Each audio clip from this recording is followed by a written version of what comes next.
Ang pupuntahan natin ngayon ay isang farm na kung saan ang makikita natin ay puro mga imported na mga linyada. At ito ay matatagpuan sa Barangay Antipolo, San Pascual, Batangas. At ang pangalan nga ng farm na ito ay walang iba kundi ang Laramaya. At ito ay pagmamayari ni Sir Buji Delgado. Pero bakit nga ba mga imported ang pinili niyang mga linyada at ang pinili niyang paramihin dito sa kanyang farm? Siguro ang isa sa pinakadahilan nito ay si Sir Buji kasi ay nakatira sa ibang bansa sa Amerika na kung saan ay malapit lang siya sa mga sikat at mga kilalang breeder doon. At isa yon sa kanyang access para madaling makakuha ng mga imported na linyada at para madala dito sa Pilipinas. At nakakagulat nga din ang progreso ng kanyang farm dahil ang Laramaya ay nag-umpisa taong 2020 at nag-umpisa lang ito sa 4 na trio. At mula nga sa kanyang 2 hektar na farm ay meron na siyang kabuuan ngayon na 4.5 hektar. At sa kasalukuyan nga ang Laramaya ay kaya na mag-produce ng 2,500 heads per season ng kanilang mga palahi dito. At ano-ano nga ba ang mga imported na linyada nila dito? At ang mismong tatanungin natin at ang mismong sasagot sa atin ay walang iba kundi ang may-ari nito na si Sir Buji Delgado. Ang andi dito po sir is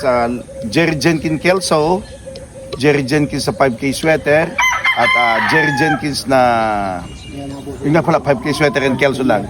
Tapos andi dito po yung kay Larry Romero na Kelso, andi dito po yung Larry Romero Albany, kay Dingper na Golden Boy sweater at saka 5K sweater po. Andi dito din po yung Sycamore sweater ni Luke Breezy. Yan, and then kay Hatch Village po yung pong kanyang Cardinal Kelso at saka po yung kanyang McLean hats. Yan, nandito po. And then kay Gustavo po yung kanyang gray.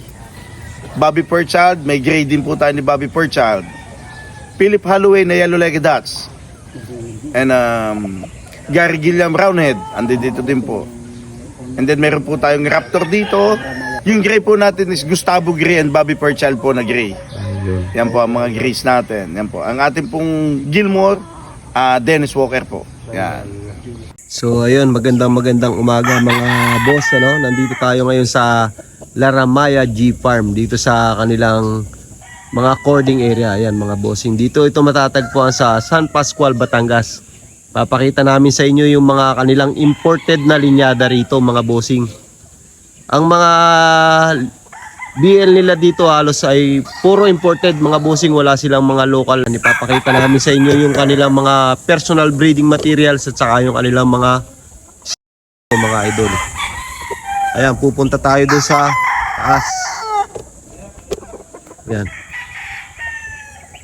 Ito mga bossing, pagpasok pa lang natin ng kanilang farm, ito na yung napakagandang pahingahan dito mga idol. Isang napakagandang kubo.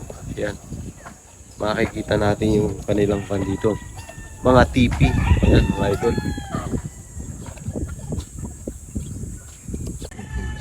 Ito yung kanilang 2 hectare na cording area mga idol dito sa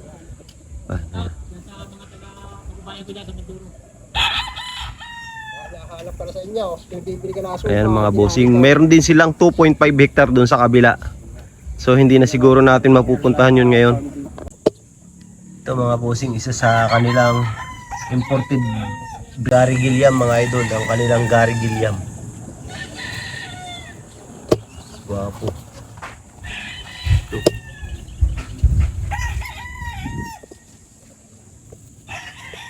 Ito ang isa sa kanilang mga imported breeding materials mga idol, isang Gary Gilliam. Ito mga bossing kasama sa kanilang mga early bird. Ito kapupogi ang kanilang mga early bird dito. Yan, napakaganda.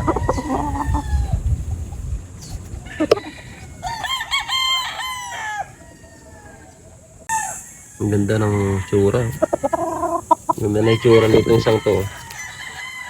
Ayan, pulang-pula ang mukha. Green legs.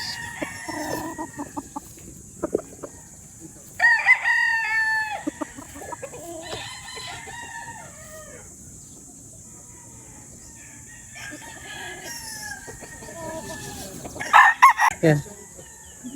Ito mga bossing, may nakita tayong napakagandang Gilmore ni Sir Buji Delgado dito. Isang early bird mga bossing na Gilmore. Ayan. And of course, imported syempre ito. Ayan mga bossing, isang process na to mga bossing. Isa sa mga F1 ng kanyang imported na Golden Boy mga idol. Early bird to sir? Off season mga boss. Apugi.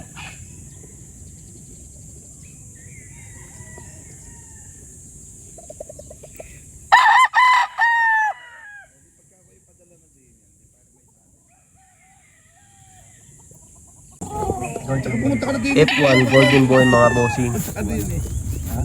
Napakapugi. Napakaganda ng sukat nitong isang ito.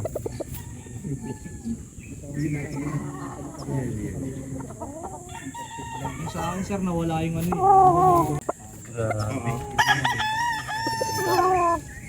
Breeding materials ni Sir Boji Delgado. Ayan.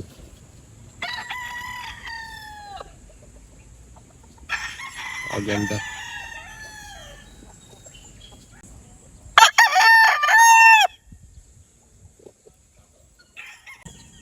Ito mga bossing, isa sa mga F1 ng Golden Boy ni Sir Boji Delgado dito sa kanyang farm. Ayan, napakaganda ng sukat nitong isang to.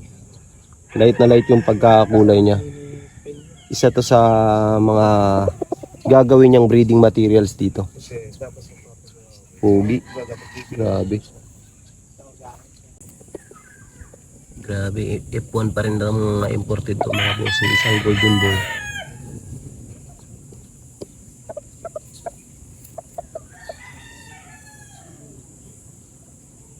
Ayan, napakapogi.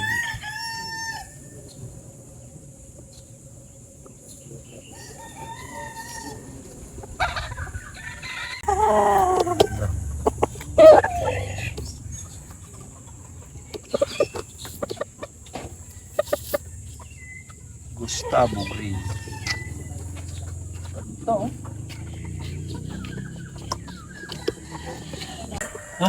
Ito mga bossing, yung mga pulit na Golden Boy nila dito. Ang gaganda mga idol. Ayan. Ang gaganda. 10K ang presyo ng kanilang mga pure na ganito mga idol.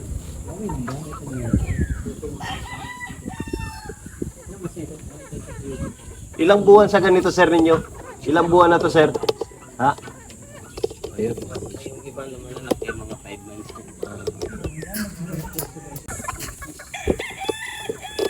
Kanila mga imported na Golden Boy mga bossing. Mga pure. Imported na Golden Boy daw to. Maganda. Ayan o.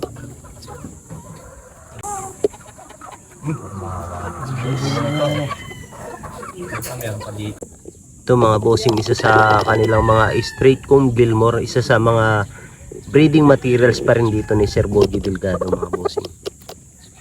Gilmore. Ayan.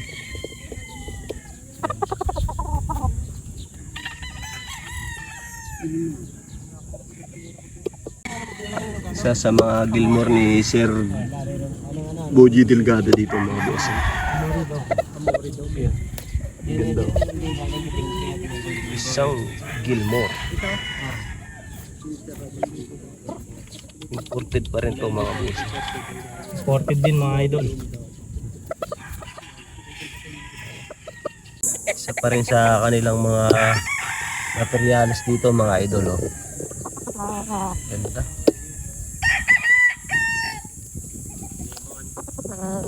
Isang lemon.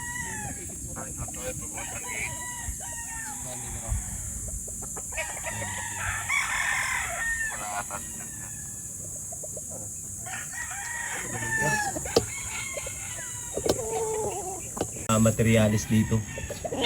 Yan. Isa sa mga old line niya na materialis, napakagulang na.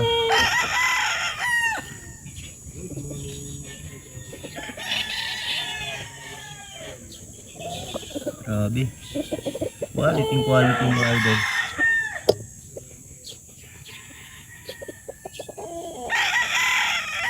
Gary Gilliam. Binitawan. Halos lahat ng Breeding materials ni Sir Boji Delgado mga bossing. Gary Gilliam. Ang kanilang Amorido mga bossing. From Mexico pa to. From Mexico. Amore daw. Yung sycamore, pakita ko yung sycamore. Cinnamon. So isa sa kanilang mga early bird.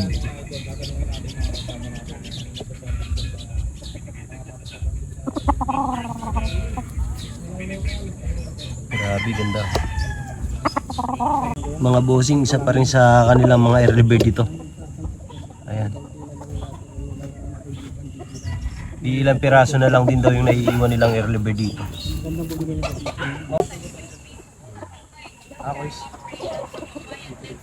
Price. Ito, napakaganda, para tayo nasa ibang bansa dito. Maganda ng mga puno dito. Isa sa extension ng kanilang mga cording area to. So titingnan natin yung mga kanilang mga selected mga bossing yan. So, mga bossing, isa sa mga early bird ni Sir Boji. Ayan. Ganda. Ganda mga bossing. Yan, magkakawalang bigdoro yan. Ugi. Kasama pa rin to sa mga early bird ni Sir Boji mga bossing. Ugi.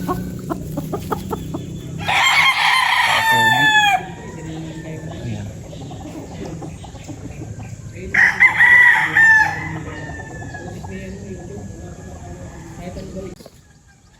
Bossing. Isa pa rin sa mga stag ni Sir Boji Delgado dito.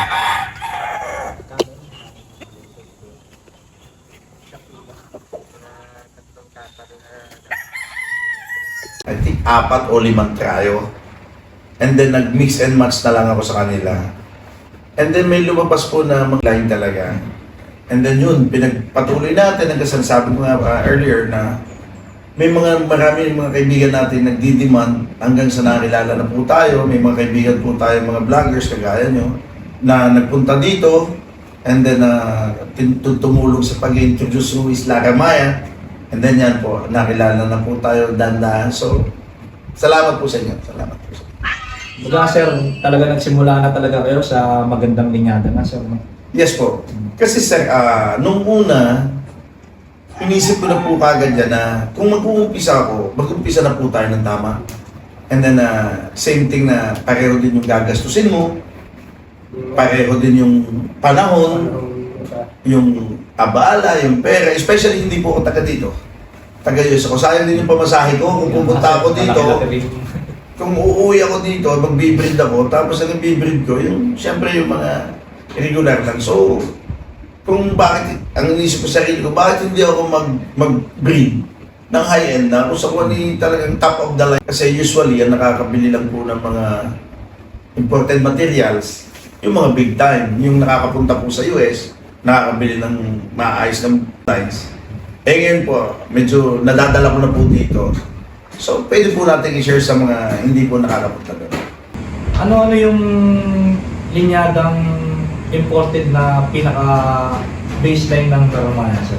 Ang unang-una ko pong, excuse me, ang unang-una ko pong ginagamit na baseline ko dito is yung Larry Romero Kelso. Yan po ay Golden Boy ni Ding Pair at saka 5K sweater po ni Ding. Yan po ang aking first baseline na ginagamit dito sa Laramaya. Yan po ang mga nagbibigay sa atin ng mga